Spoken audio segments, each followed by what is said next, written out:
salamnya. Fill me out with your smile, like the sunshine brings the light. Fill me out with a flame. Ya. Assalamualaikum warahmatullahi wabarakatuh. Waalaikumsalam warahmatullahi wabarakatuh. Kami dari kelompok 6 atas nama Junata Abdul dan Muhammad Ayub Solah Baldani akan menjelaskan seputar tentang manajemen hubungan masyarakat. Yuk. Yang pertama, ada keunggulan dan kelemahan lembaga pendidikan. Nah, cara Humas untuk mengetahui keunggulan dan kelemahan lembaga pendidikan pertama adalah perencanaan Humas. Sebenarnya Humas adalah sebagai salah satu upaya dalam membentuk wajah madrasah sehingga dapat meningkatkan citra yang ingin dibangun serta menciptakan dan membangun komunikasi yang harmonis antara madrasah dengan pihak masyarakat. Selanjutnya yang kedua yaitu pengorganisasian Humas, yaitu pembagian tugas sesuai dengan SK atau surat keputusan. Selanjutnya ada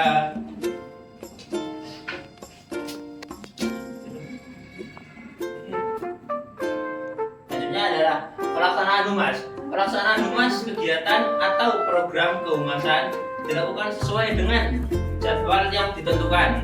Dan terakhir ada evaluasi Humas. Evaluasi program kehumasan dilakukan dengan membuka forum rapat evaluasi yang melibatkan pihak-pihak yang bersangkutan. Untuk poin yang kedua akan saya bacakan, yaitu pembuatan kerangka kalimat dalam promosi lembaga. Promosi dan pendaftaran siswa baru atau rekrutmen juga merupakan sesuatu yang harus diperhatikan. Salah satu kegiatan promosi adalah publikasi.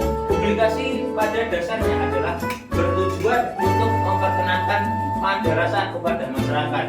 Untuk itu, publikasi harus meliputi yang pertama, aturan yang jelas, yang kedua, kalender penerimaan yang disusun secara tepat, yang ketiga, informasi yang tepat beserta syarat-syarat, yang keempat ada menggambarkan dengan detail beberapa program, dan kelima, kecakapan hidup, pengembangan diri, dan bahkan penempatan setelah lulus, dan terakhir menggambarkan aturan-aturan madrasah dan masyarakat secara nyata. Dan agar sekolah dapat melaksanakan promosi dengan berhasil, madrasah hendaknya mengetahui kecenderungan kondisi pasar terlebih dahulu. Madrasah harus dapat mengembangkan pendidikannya berbagai macam segmen pasar. Dan karena itu, kurikulum yang dihasilkan oleh madrasah harus benar berorientasi pada keinginan dan kebutuhan pelanggan. Selain itu, dalam melihat segmen pasar ini, madrasah juga harus menentukan calon siswa yang akan dipilih. Yang ada 5 calon siswa. Yang pertama berdasarkan intelektual, yang kedua berdasarkan bakat, yang ketiga berdasarkan kelompok atau golongan, yang keempat berdasarkan keinginan sosial, dan kelima berdasarkan semua anak. Setelah tadi sudah dijelaskan sama teman saya mengenai kalimat promosi, tentang promosi, kami akan melanjutkan yaitu tips membuat iklan digital lembaga pendidikan. Jadi yang pertama, tata caranya, tipsnya itu judul yang menarik.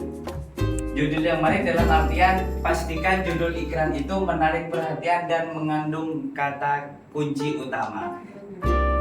Terus yang selanjutnya adalah konten informatif, yakni maksudnya sertakan informasi penting seperti keunggulan program yang ditawarkan dan kontak lembaga. Bisa menyangkut sosial media yang meliputi Instagram, WhatsApp, YouTube, atau email, seperti itu. Dan yang selanjutnya adalah call to action, CTA, yakni ajakan bertindak yang jelas, seperti kata-kata di dalam iklan digital tersebut ada tindakan yang jelas menentukan kebijakan bahwa dia benar-benar mengajak, seperti itu. Seperti di sini, ayo daftar sekarang,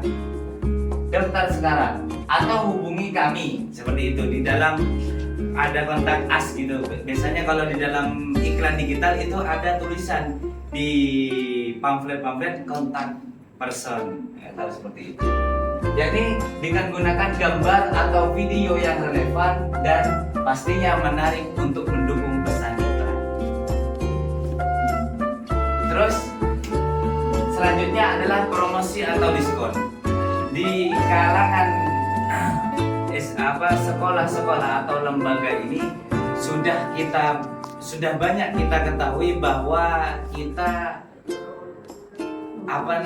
saling berperang atau bertempur dalam promo atau diskon yang akan digratiskan di lembaga, seperti gratis diskon seragam, seperti diskon biaya gratis 1 tahun pertama dan lain sebagainya yang sekiranya bisa menarik dan mengangkat masyarakat yang menengah ke bawah seperti itu. Terus selanjutnya adalah kemudahan akses informasi, yakni akses yang diberikan di dalam iklan digital itu mudah untuk digapai dengan perkiraan, yaitu semua kalangan itu bisa mengaksesnya. Contoh seperti WA, contoh seperti Facebook, contoh seperti YouTube. Siapa yang tidak tahu di masa sekarang? Dengan memperhatikan elemen-elemen tersebut, maka kemungkinan besar iklan digital Anda akan lebih menarik dan efektif dalam menjangkau calon peserta didik. Terus materi yang keempat, yakni mengenai tentang langkah-langkah membuat surat kerjasama.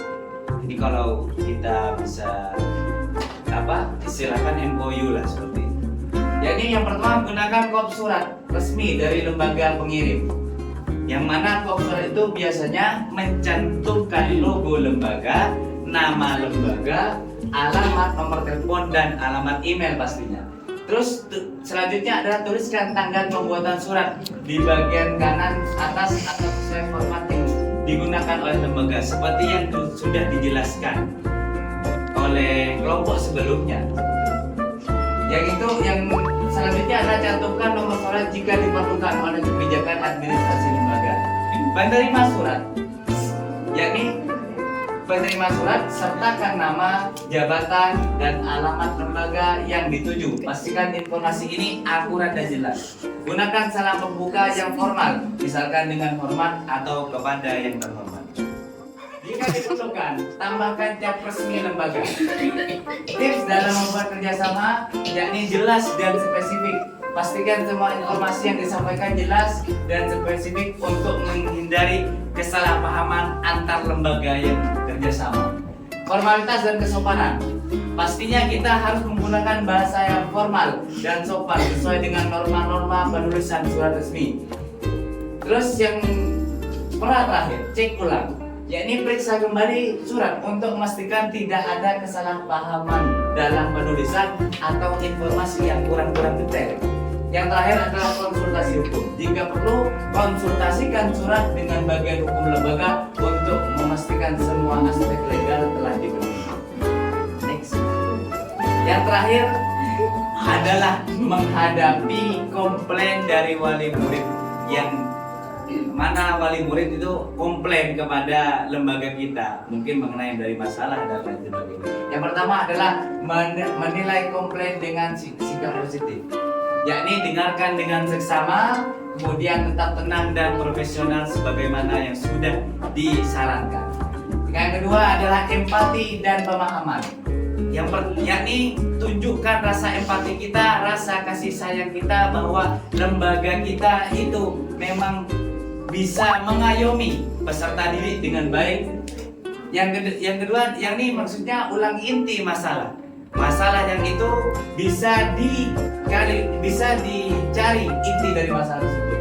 Yang ketiga adalah mengumpulkan informasi dengan ajukan pertanyaan yang relevan dan catat informasi yang penting. Yang keempat, menjelaskan proses penanganan komplain, yakni jelaskan tindakan yang akan diambil dan berikan estimasi waktu yang cukup.